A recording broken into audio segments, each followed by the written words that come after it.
Because the Wi-Fi wasn't working, I decided not to use Colab, but now that I connect it to the conference Wi-Fi, I'm good. But, oh, this is assignment 2. We don't care about this.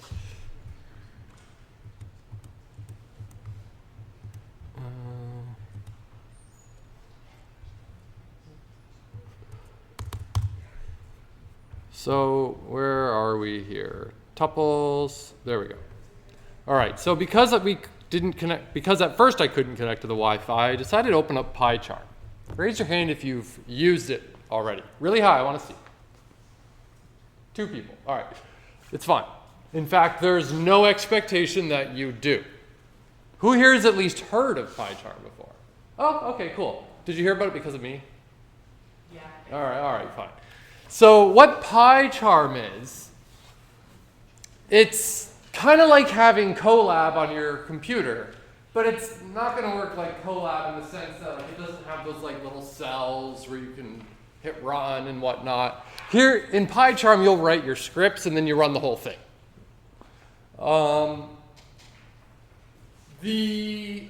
If you're using this IDE, though, there's a lot of interesting built-in features that you don't really get on on Colab. Like there's something called a debugger. Now, before you get too excited, it's probably not going to work the way you hope. It's just a tool that exists to help you debug a little bit. But usually you use that for problems that are a little bit beyond what we're currently doing. What else? I will warn you, though. Raise your hand if you have Windows. Really high. Okay, if you're on Windows and you are interested in using something like PyCharm on your computer, first you'll have to download and install Python. Then go download and install PyCharm. And then you're good to go. But for fun today, I'm going to use PyCharm instead of Colab. No real difference. So I open up PyCharm, a new project. Pure Python, sure, yeah. We'll call this some class day, whatever. Create. Give it a second. It could be slow to start the first time because it loads up a lot of beefy stuff that you never had to do because when you were running it on Colab, you were connecting to a computer that was already ready to go. This, it takes a second. Failed? Oh no. Well, maybe I won't be able to show you PyCharm today. Well, so what do we got here? A break statement? Let's see if I hit run and it actually works. Let's give it a moment. Please select a valid Python interpreter. Oh boy. All right, well, maybe another class I'll do this then because apparently I don't have Python ready to go. So we'll worry about this another time. Good thing we have internet and I can go back to Colab. Sorry that was anticlimactic. Hopefully later in the course, on a day when we talk about debugging, I'll be using Colab again to kind of show you some neat features. But not Colab, PyCharm, right? And then we're using Colab now. Okay. All right. Last time we finished up talking about tuples. So far we've seen our lists, Numpy Arrays, tuples, and we're going to learn about something called a dictionary and also sets. Of all of those things, the most commonly used one, far and away, is likely going to be lists. Then maybe followed by dictionaries, but dictionaries are used more a little later. They're a big important concept that we care about a little later in our CS education. Sets are really interesting, but I think I've only ever used them like twice for my needs. And they're cool, I just don't use them very often. Numpy arrays I use a lot, but only, I use it a lot because I'll do a lot of scientific computing where a lot of people might not really need something like NumPy for that. So if you're starting to feel a little overwhelmed with all these data structures, chances are you really shouldn't be because if you look at lists and you're happy with lists, you'll be fine. But we learned about tuples, and we also saw that tuples are, kind of like lists, but they're far more lightweight. They're immutable. Once it's set, we can't go in and change values, but we can access values by indexing like we do a list. And we saw that it used parentheses instead of square brackets. And it's very lightweight. It's a great, awesome, handy way to put a bunch of, a lot of information in this single, one little lightweight thing that you can pass around. And then anyone who gets it can take the stuff out. Sure, you could do that with a list. You can do it with a Numpy array, whatever. But the tuple's kind of like lighter weight. I'm going to skip over dictionaries and go down to sets. So raise your hand if you've ever heard the word set used in a mathematical context before. Clap your hands. Of course you have. I know in like grade 10 you did it, where you define the range of things with squiggly brackets. Remember that? Yeah, that's like set stuff, okay, where you define the set of things. So if you don't remember what a set is, the basic form of a set has a couple of interesting properties. Typically, a set, if it's just like a pure general set, can only have one copy of each thing in it. So if I add the number 7 to a set, and then I try to add another 7, it just doesn't do anything, because 7's already in it. You can make a set with multiple things in it, but then that's called a multiset. There's also no official ordering to sets. Sets don't really have a beginning and an end. They're kind of just like this blob of information. You can get information, you can put information in and get information out of. Sets are really handy, especially when doing some mathematical stuff. Or if you want to keep adding stuff to this data structure, but if there's a duplicate, you don't care about the duplicate, so you can just move on. So sets are pretty neat. Here's a really cool example use of a set. If I told you, I want you to read in to Python the entire book of Frankenstein, okay, the entire text of it into Frankenstein. So I want you to load that into the computer. Then what I want you to do is give me all of the unique words that are used in that book. Well, here's what I would do. I'd load it up. I'd split the giant string, and then just shove all of the split strings into the set. Any duplicates, just like ignored. And at the end of the day, I've got this set of all unique words. There, great. There's one interesting use of a set. So to make a set, this is our fancy notation. We basically say, like, okay, well, it's a list, but no, it's a set. So we start with the list notation, but then we wrap it with like the set thing. So if I were to type this, I create a set. It's an empty set, and its type is set. And by the way, not many programming languages have sets as like a default loaded in thing. Other languages will have sets, but you have to like import this stuff. You can make a set of the values 1, 2, 3, 4. And then look what happens down here at the bottom. The set of 3, 4, 2, 2, 1, 5, 5, 5, 5 gives me 1, 2, 3, 4, 5. It doesn't care. Now you might say there clearly is an order to that. Well, there is, but by definition there technically isn't. Okay? So sure, in this case it was like, well, why did it put the values in order? It did, but technically by definition of what a set is, there's actually no official ordering to it.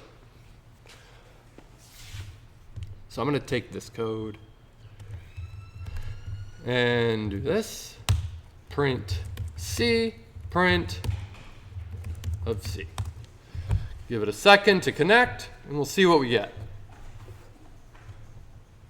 1, 2, 3, 4, 5, and it tells me it's a set. All right, neat. What's cool is you can use that in operation to do a quick search through the set.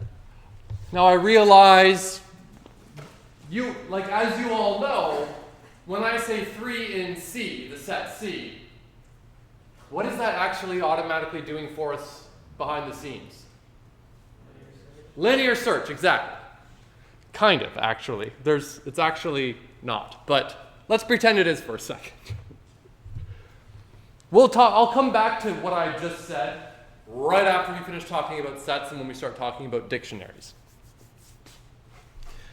We can iterate over a set for thing in C, printed out, great. We can add stuff to a set. Look, I tried to add hello twice. I added it once, it's there, I added it again. Yeah, there's still only one copy of it. Cool. We can discard hello, great, it disappears. We can remove stuff. Now you might say, well, why do we have remove and discard? Because both, like, look for a second. I said C discard hello, and then I called it again, but nothing changed. So the first time I discarded hello, it was gone. And then when I called discard again on hello, nothing ended up happening because it wasn't there. So it just ignored it. Discard hopscotch. It would go, all right, it's not there, but whatever. And it'll just carry on. And when you look at remove here, if I say remove 5, well, the 5 disappears. That will work. But the interesting thing about remove is if you try to remove something that's not in there, it'll give you an error. It'll crash the program. Pardon? Oh, well, no, but we're going to learn about exceptions very soon. And we're going to talk about that in like a topic or two. So, yeah, you might be asking yourself, but why would I care about remove? Isn't discard? Well, it'll depend on what you want to do. Maybe if a user's using it and someone tries to remove something that's not in there, the program should absolutely stop running and not continue on as if everything's normal. Because something critically wrong happened. Right? So that could happen. And if you're thinking, okay, discard is the one that does both, remove is the other one, honestly, when I do it, I'll just try them both and see which one crashes to remember every time. That's just what I do. If you want to memorize it, great. You can clear the set. You can ask if sets are equal. And again, because the sets don't have an order, the set 1, 2, 3 and the set 3, 2, 1 are equivalent. But if you remember, if I made the list 1, 2, 3 and the list 3, 2, 1 and asked if they are equivalent, the answer was no. But when they're sets, they are, because technically there's no ordering there, so the order doesn't matter. So these sets are equivalent. So far, it might not seem that special, but they're very special in many ways. Again, don't panic because I don't use them very often. I don't think a lot of people in general use these fairly often, but they exist and they're neat and they've got their uses. So the interesting thing here is when we use that in operator, like I was talking about, if you said like something in my list, it has to do a linear search. And here, when I say something in my set, I'm telling you it doesn't need to do a linear search, actually. It's really neat. But of course, you're probably thinking, how the hell? That doesn't seem... How on earth can you check if something is in that linear collection without looking through the whole collection?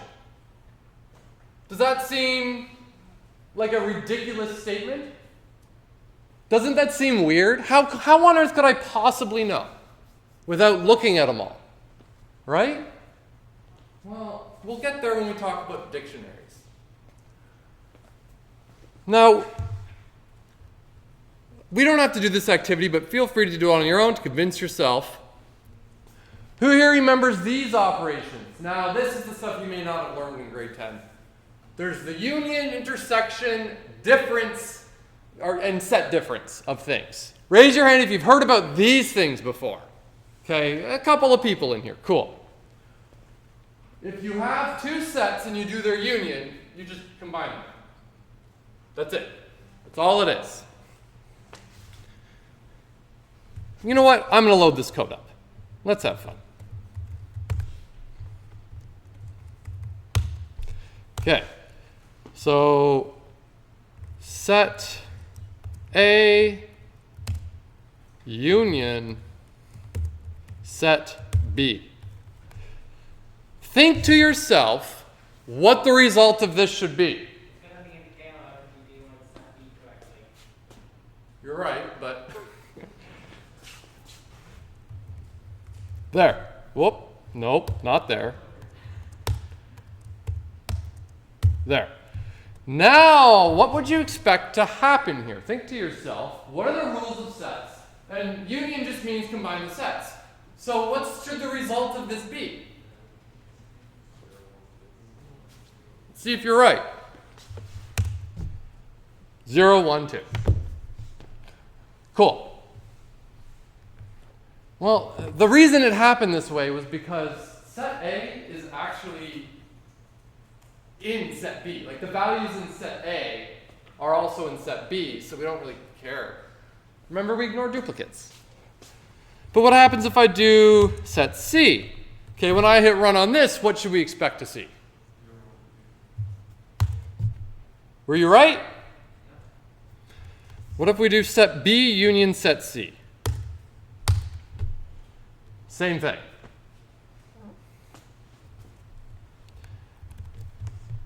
The intersection, that only tells you, so where union just basically takes it all. The intersection tells you what do they have in common. What values do they intersect on? So if I say set A intersection set B, what should we see? Yep, 0, 1. Because 0 and 1 are the only values that are in both. What about this one? Here's a tricky one.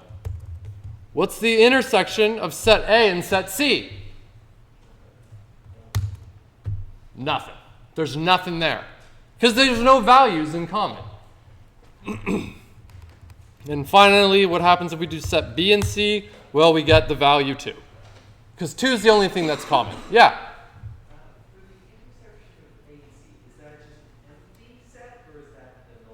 It's an empty set. Good question. And this is something that should be reinforced multiple times. Remember how none means nothing at all, right? But if we have a string that's just nothing, like it's open quote followed by an immediate close quote, it's still a string, but there's nothing in there. Same like an empty list. If there's a list with nothing in it, it's still a list, but there's nothing in it. This is a set that has nothing in it, but it's still a set. So the empty set is different from nothing. That's a good question. Now, set difference is the tricky one. This is, if I say A minus B from set, it tells me what's in A that's not in B. And then B minus A is what's in B that's not in A. I hope I said that right. So it doesn't matter if you do A union B or B union C. The order of that doesn't matter. But with set difference, it does. Let's see. A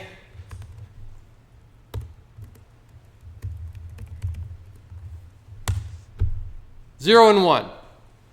So what's in A? Wait. Oh, that's C. I thought that was B, and then my brain broke. Nothing. There's nothing in A that's not in C. What about B set A? Well, that's 2. What's in B that's not in A? Well, 0 and 1 are in both, but 2's not, so there we go. Neat. Now, a couple of use cases of these are, imagine I gave you a text that you could load up in the Python. What's the easiest way to count the number of unique words? Well, remember a moment ago I just said throw all of the words in a set, and at the end you'll have a set of all the unique words? Just get the length of it. Done. Problem solved. That's like 4 lines of code. What would you do if I gave another book and asked you which words do they have in common? Which operation would you use? Intersection. Words do they have in common? What if I wanted to know the number of unique words that exist between the 2 books? Union. Put them all together. And then what if I wanted to know the words out of one book but not the other? Difference. So these are some example uses of them. The takeaway from this, though, is that you know that sets exist, and if you ever need, and you know that they're like, oh, when the order doesn't matter and uniqueness is very important, use a set. And then when you want to go use it, go look up the documentation for a set, because that's what programmers do.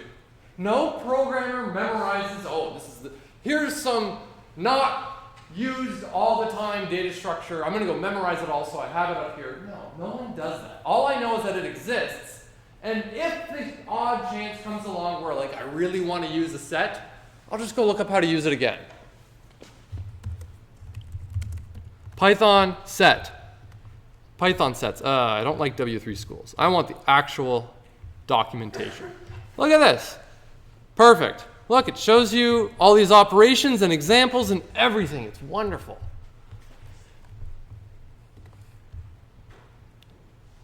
So,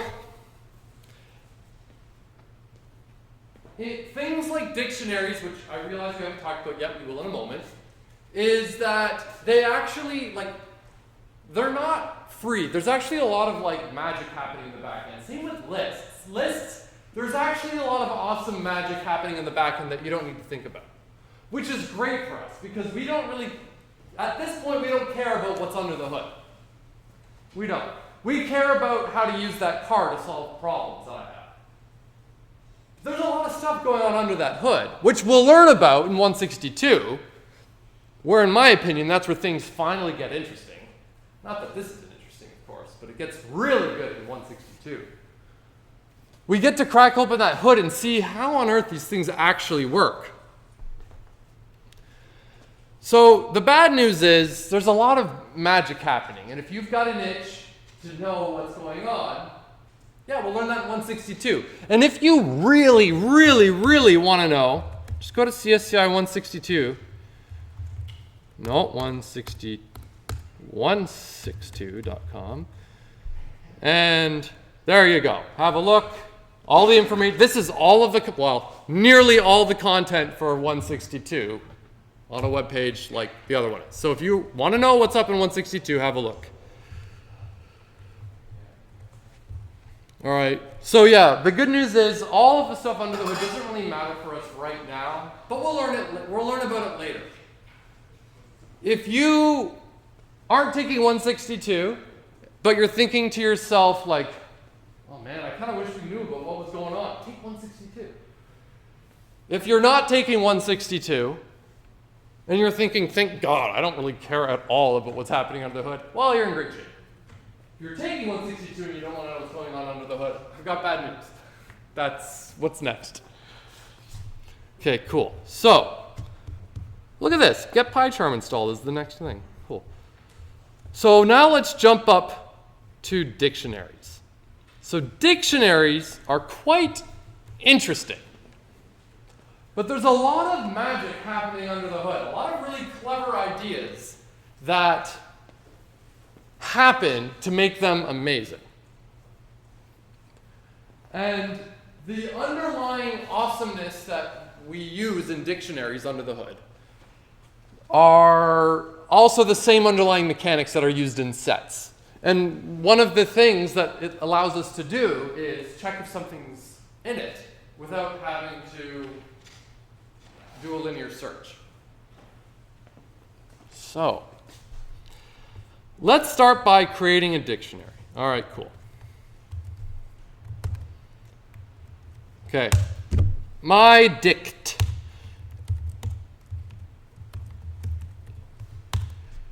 Great, there's nothing in it. And let's print out the type.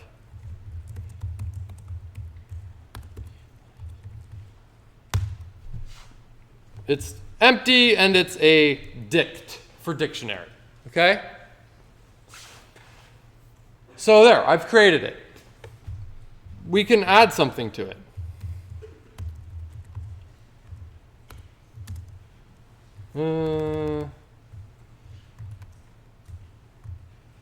Right, okay, there's a couple of ways we can do it. The easiest way is to just pretend we're indexing it.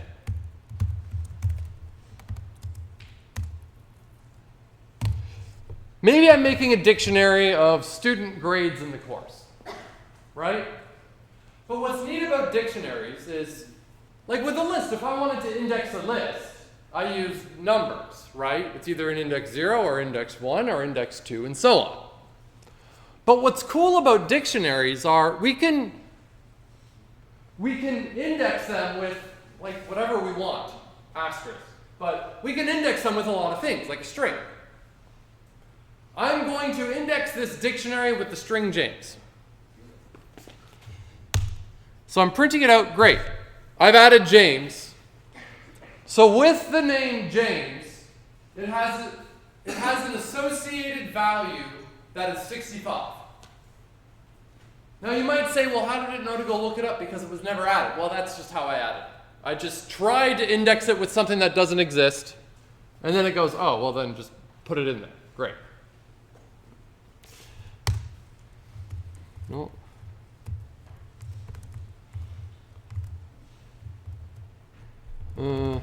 Who else wants to be in this dictionary? What's your name? I wasn't pointing to you, but that's okay. All right, you're not doing very well in the course, apparently. What's your name then? Liam. Liam's doing pretty good. Let's have one more person. See, the trick is when people don't make eye contact, that's when you know they don't want to participate, but that's when I like to make them participate. So, your name? Yes. K-A. What grade do you want to have? 90. All right, well, there you go. That's humble. So now I added them. Great. So I have these things that I'm indexing this dictionary with. These are called keys. The word we use when talking about this stuff, they're keys. And each key has associated with it a value. But here's the thing. What happens if I do this? Right? When I hit run, what do we think's going to happen? I realize you don't know, but think about it. Without knowing, I'm curious, come up with an idea in your head, and I'm curious if you'll be right or wrong.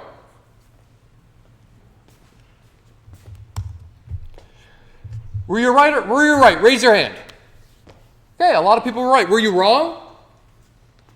Okay, so here's why it did what it did. So, my dict, and then I say, okay, at James, it's 65. So, Python goes, okay, well, with the key James, we've associated the value 65.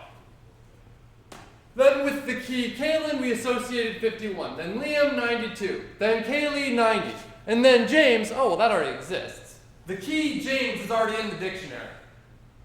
Associate with that key the value 49. So it basically overwrote what was already in there. What did you think was going to happen? I thought it was just going to add a different James. Another James. Okay.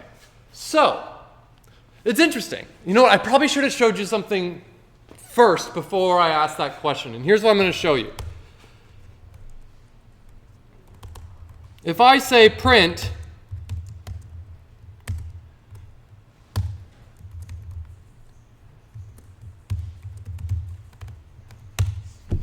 we get 92. So I say, give me the value at Liam, and that's what we get. So I gave it the key, it returned the value. But if we had two Jameses in there, we end up with this ambiguity.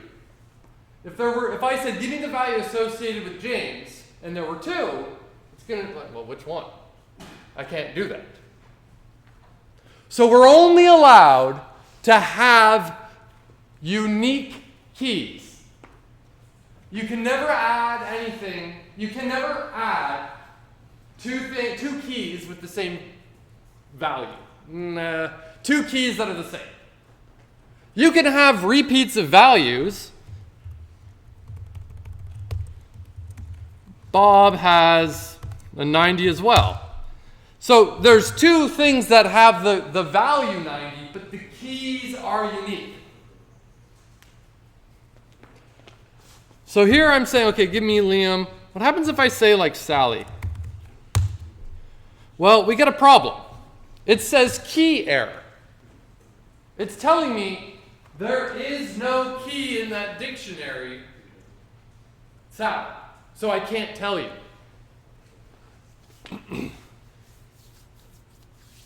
So it says key error. So yeah, blah, blah, blah. Okay, great. So, all right, well, I already kind of spoiled this activity. So dictionaries are, like mathematically, a generalization of lists, where with a list we can index, just one sec. With a list we can index things with numbers. With a dictionary, we can index things with numbers, or strings, or floats, or whatever. Yeah?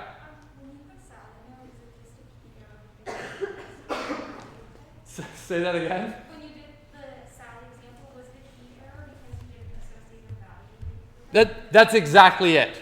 Because there is no Sally key in there. I mean, I can add one. Sally also has 65. Well, now it's happy. 65. But when it wasn't there, there was no Sally in there, so it was like, oh, I can't do that. Yeah? Can we index it with lists?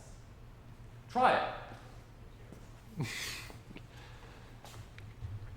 The answer to your question, okay, when you answer that question for everybody, and then once you do, I'm going to go a little deeper. But the deeperness that I'm going to go is like not on the test type thing. It's like an advanced idea. All right. So you can ask the dictionary a lot of things. You know, it's an object.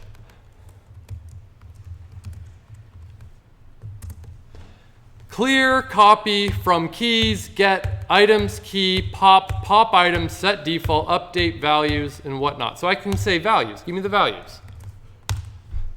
And it tells me what the values are. It gives me back all of the values in there. But it didn't tell me the keys because it just didn't care. Well, because that's why I use this. Because you know what? I don't care about the keys. Just tell me the values that are in there. Sure, they have the associated key, but I didn't care. But if I do care, there, I just get the keys. It doesn't work. What did it say? Did it say something hashable? Its error was a type error. It says unhashable type. Unhashable type list. Okay, I'm going to come back to hashable in a second. It's awesome that this happened, so that's good. So, yeah, when I ask it the keys, I use the method keys. It gives me back the keys, right? It didn't tell me the values because I just wanted the keys.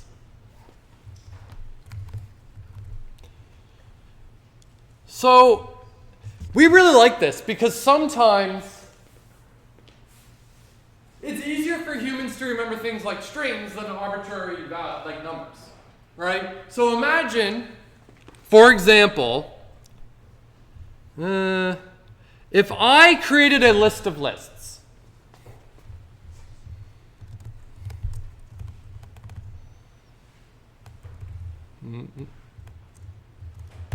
okay, so I'm going to go down here. So I have my list of lists.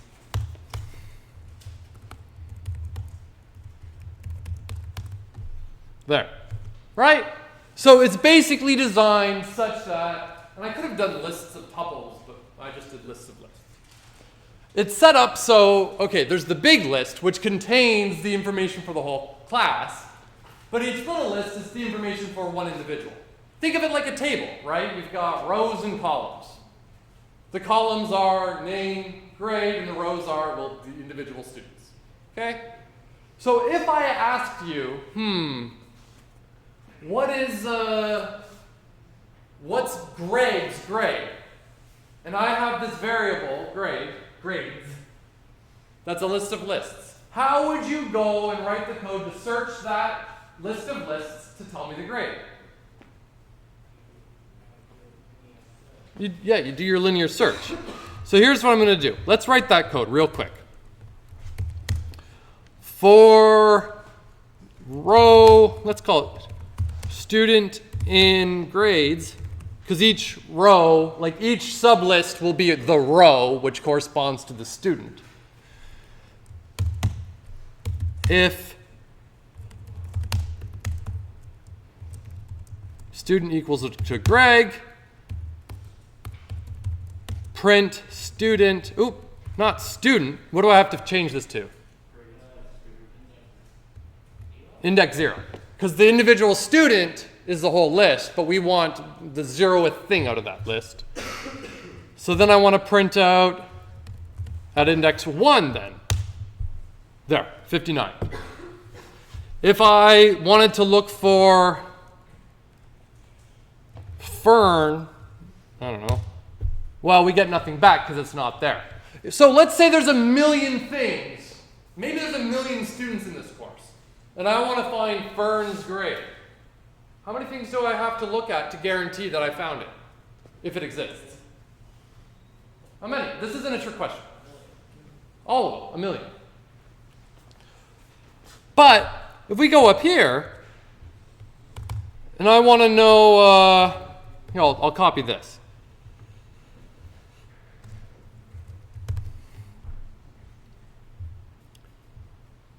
So I'm going to go down here. If I want to know what Greg's grade is, this right here, this syntax is if I'm just creating the dictionary in one line. Instead of creating it then adding, I'm just kind of doing it in one shot. Grades at Greg. Boom, got it. I didn't have to write the code to do a linear search at all. Right? So this is the linear search. For each thing, check if it's what I'm looking for. Here, I didn't have to do that. Then you may be thinking to yourself, okay, great.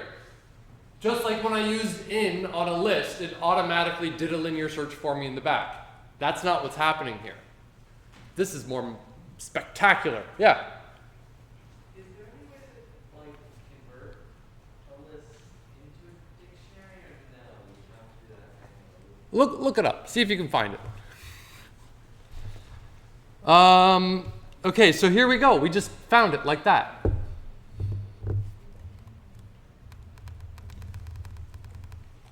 Okay, yeah. So, what's really interesting, you know what? I'll do a very quick, high-level description about how these actually work. All right?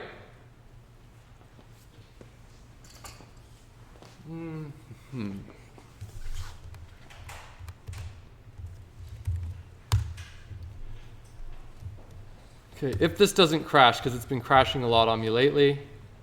So here's what I'm going to do. I have my keys K. This is going to be terrible.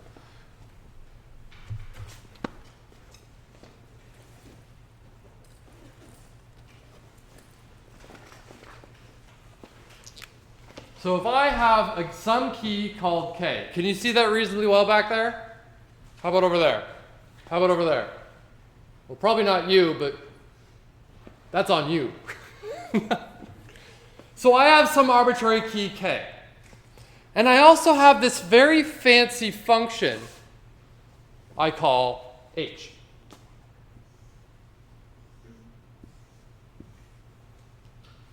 And it takes some K. This black marker I wish was a little darker. Try to change it. Red, maybe that'll pop. So I have this fancy function H. I call the hash function. This is a magic function that takes something and converts it to an integer. Okay? Now, if you're wondering, but what's the magic function? Don't worry about it right now. Okay? You want to know it? I got bad news. There's no such thing as a perfect hash. But we can do whatever we want. if we're hashing strings, maybe what we do is we take each letter, get its ASCII value. So if it's like AAA, if the key is AAA, I'll replace it with the integer 97, 97, 97. Maybe that's my hash function. Just take each individual character and convert it to the ASCII thing. Or maybe I do something else. I take 97, assume it's a base 26. No. What I'll do is I'll assume this is a base 26 number. Remember how we learned about base 16 numbers and base 8 numbers and base 2 numbers? Yeah? No? Well, whatever. We'll pretend we have 26 unique numbers to represent a value, and then we'll just use that value to be what that number is. So we just pretend that's a number, basically. Or we can do, whatever. We can do whatever we want for a hash function, but let's pretend it's good. Let's say I put in, if I say h, remember this is a magic function that I wrote on my computer. If I put in h and I say James, this magic function is going to give me the number 17. Okay? Then here's what I'm going to do. I also have a very big list over here. It's really big.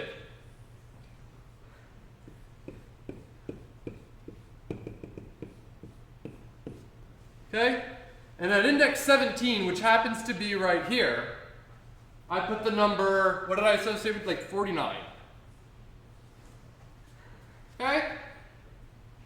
Then I put in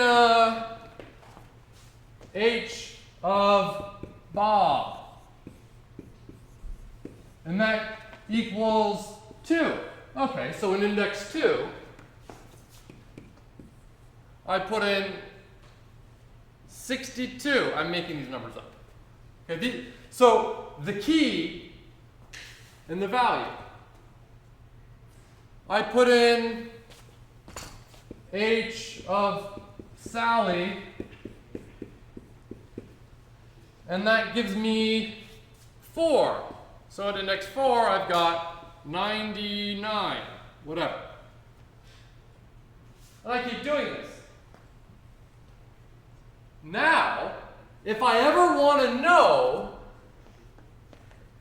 all I have to do, if I ever want to know if something's in there, all I have to do is take the key, plug it into this fancy magic hash function, get the number associated with it, the hash, and then use that integer, use that value to look up in the list what the value associated with the key is.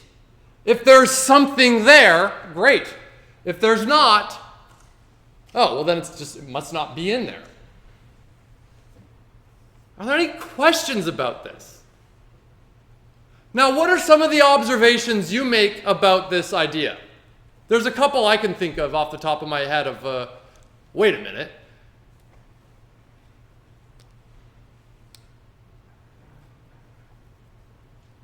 Nothing?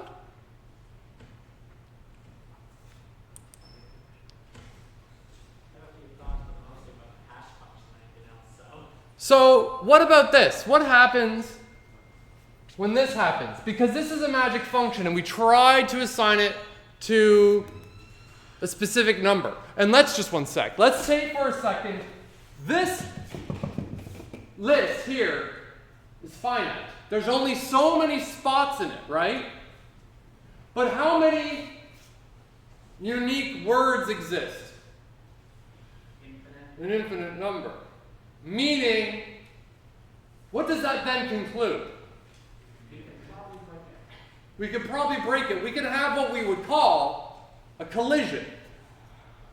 What if it just so happens, if I have an infinite number of strings, and I want to assign each of those things a value in a discrete set of, like in a discrete space, we've got a problem. Because if there's n things, and I had only n plus 1, not even an infinite, but I had an n plus 1, if I had n available open spots, and I only had n plus 1, not even an infinite number, just one more thing that I want to be able to hash to put in there, I'm going to run out of room. Meaning, my hash function might end up having a collision. And that's a fancy word for saying I come along and I hash Liam, and it just so happens that the hash of Liam is 4. And then I go, oh, okay, well, Liam, you got to go into here. Uh-oh. There's already a value there. Something was already hashed to 4. There are ways to address this. But for now, we're just going to pretend we have a perfect hash, meaning that, no, don't worry about it. It just magically gives you a unique number. And another thing you might notice, there's going to be a lot of wasted space here. Sure, your computers have gigs of RAM, right? So who cares? Well, if you're Google or Amazon or whatever, and you've got massive amounts of data, stuff like space matters. So if I want to store 10 things in my dictionary, for safety, with how the hash function is going to work, to reduce the chances of having a collision, if I want to put 10 things in my hash, in my dictionary, maybe I'll make the list that's like in the back of it size 1,000. There's no way I'm going to have a collision then, right? I mean, it would seem very unlikely. Great. But if only 1% of that whole list is used, that feels like an awful waste. So we got to be careful on how big it is. So that we've got that trade-off. Make it bigger, we'll waste more space, but less likely to have a collision. Make it smaller, waste less space, but we might have collisions. Yeah. But the cool thing here is, the point is, let's pretend for a second this is a magic hash function that's guaranteed uniqueness, and it fits nicely in our dictionary. So now, if I want to know if something's in there, I take the key that I'm going to look up, hash it, I get a number, I hash James and go, oh, 17. I'll just go straight to saying, give me the thing at index 17. If I put in Fern, if I say H of Fern, it gives me the number 42. I'm going to go, oh, there's nothing there. So it must not be in there. And this is the same idea with sets. If the key already exists, well, don't add duplicates. And then we can search our set really easily by just basically pretending it's like a dictionary, right? So this is really awesome. Suddenly, you have this data structure where you don't need to do a linear search. Remember, if we had a list of size n, and we're doing a linear search, how many things do we have to look at to guarantee we find the thing we're looking for? N. What happens if we double it? What happens if we quadruple it? Exactly.